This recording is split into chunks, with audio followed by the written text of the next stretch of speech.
और अब बात करेंगे हम खेल की। पाकिस्तान का जनूबी अफ्रीका के खिलाफ सीरीज में शानदार कमबैक क्लास करके दूसरे T20 मैच में 9 विकेटों से कामयाबी हासिल कर ली। बॉलर्स की शानदार कारकर्दगी के बाद साइम अयूब के धुआंधार 71 रन की बदौलत 111 रन का हदफ 14वें ओवर ही में अबूर कर लिया गया। सीरीज 1-1 से बराबर रही।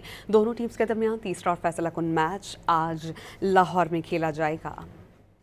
Pakistan cricket at its best, one match down, next match अब। पाकिस्तान ने जनूबी अफ्रीका को लाहौर में खेले गए दूसरे T20 में 9 विकेटों से आउट क्लास करके सीरीज 1-1 से बराबर कर दी। पहले बैटिंग करते हुए जनूबी अफ्रीका की टीम पाकिस्तानी फास्ट बॉलर्स की शानदार कारकर्दगी के बायस 110 रन पर पवेलियन लौट गई। फहीम अशरफ ने 4 और सलमान मिर्जा ने 3 विकेटें हासिल की। जवाब में साइम अयूब की धुआंधार इनिंग्स की बदौलत पाकिस्तान ने हदफ बआसानी 13.1 ओवर में हासिल कर लिया। साइम और फरहान ने 54 रन का आगाज फराहम किया। फरहान 28 रन बनाकर आउट हुए। उसके बाद साइम अयूब ने फॉर्म में शानदार वापस करते हुए सिर्फ 38 गेंदों पर 5 छक्कों की मदद से 71 रन बनाए। पाकिस्तान ने मैच 9 विकेटों से जीतकर सीरीज 1-1 से बराबर कर दी। बाबर आजम 11 रन बनाकर नॉट आउट रहे। दोनों टीमों के दरमियान तीसरा फैसलाकुन मैच आज लाहौर में खेला जाएगा।